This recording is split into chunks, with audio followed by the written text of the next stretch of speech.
Bonjour Grégoire. Loulou Bonjour. a fait plaisir à tout le monde en arrivant en France devant les autres. Oui, voilà, première victoire française et le maillot jaune qui va avec. Superbe pour Julien Lafilippe qui a fêté comme il se doit cette belle victoire et ce maillot. Regardez.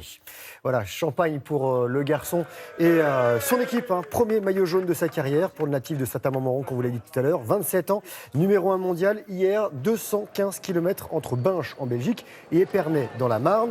Le puncher attaque à 16 km de l'arrivée, côte de Mutigny. Il franchit la ligne seul, sa 3e victoire sur le Tour, premier maillot jaune français depuis 5 ans. Et aujourd'hui, 213 km 500 entre Reims et Nancy.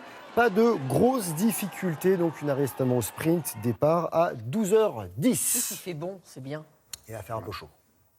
Oui, ça c'était prévu aussi. Qu'est-ce qui se passe à Wimbledon? Il se passe des choses pas forcément sympas pour les Français. Ils étaient deux, ils ont été tous les deux sortis. Voilà, il n'y a plus de tricolore. On regarde ce qui s'est passé pour Benoît Paire, qui n'y arrive pas en quart de finale en Grand Chelem, parce qu'il a été sorti en fait en 8e. Il n'est jamais atteint les quarts de finale. Benoît Paire, l'Avignonnais, n'avait jamais réussi à battre l'Espagnol Bautista Agut en 6 rencontres précédentes. La 7e n'a pas été la bonne. Et le 32e mondial s'incline 6-3, 7-5, 6-2 face à son adversaire 22e du classement, qui n'a pas perdu un set depuis le début du tournoi. Hugo Humbert, 66e mondial, affrontait pour la première fois un joueur du top 10, pas n'importe lequel, vous venez de le voir, Novak Djokovic, numéro 1, tenant du titre ici, et qui sera présent en quart de finale à Wimbledon pour la 11e fois. Le score 6-3, 6-2, 6-3, voici la sortie d'Hugo Humbert. Ouais. Oui, pas mal quand même. Aucune difficulté pour Nadal, numéro 2 mondial, 1h44 pour battre le Portugais Joao Sousa, 6-2, 6-2, 6-2.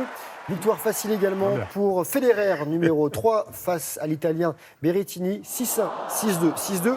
Le Suisse qui vise un 9e titre sur le gazon anglais. Et c'est terminé pour la surprenante Cory Gauff, qui est en haut de votre écran, 15 ans, sortie des qualifications. L'Américaine battue en 8e de finale par la Roumaine Simona Halep, 6-3, 6-3. Voilà, un beau parcours quand même pour la jeune fille. Ouais, c'est le métier qui rentre. Parle de foot quand même. Oui, la Coupe d'Afrique des Nations qui se déroule en Égypte et la Tunisie et la Côte d'Ivoire qui sont qualifiés, 2 derniers qualifiés pour les quarts de finale. On va commencer par les Tunisiens, les Aigles de Carthage, qui étaient opposés aux Black Stars des Ghanéens. Ces Ghanéens qui encaissent un but de Kénissi à la 73e minute. Les Tunisiens qui vont marquer contre leur camp, c'est Bedoui du mauvais côté et qui est donc, ça fait un partout à la fin du temps réglementaire. Prolongation, tir au but et un sans faute pour ces Tunisiens qui affronteront Madagascar jeudi en quart de finale. Ah, bien. Et du côté de la Côte d'Ivoire, ils défieront les éléphants. L'Algérie, les éléphants vainqueurs hier du Mali, 1-0, but de hasard à 15 minutes de la fin. Il y a du monde qui va suivre, Tunisie-Madagascar. Retour en France avec un triathlon hors norme, le Xterra dans les Vosges. 920 athlètes de 23 pays, 1500 mètres de natation en eau libre, 40 km de VTT, 10 km de trail. Et Arthur Forissier, champion du monde de cross triathlon, victorieux du Xterra en Suisse et en Italie, s'impose en 2h31 minutes 35 secondes, seulement 17 secondes devant son premier poursuivant. Et chez les dames, victoire de Morgane Rio. La voici en 3h31.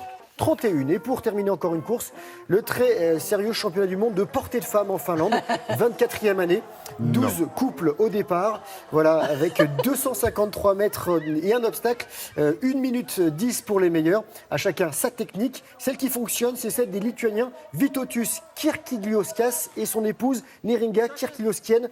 Ils conservent leur titre, les voici. Oh là là, quel couple, c'est ce qu'on appelle avoir la tête dans le dos.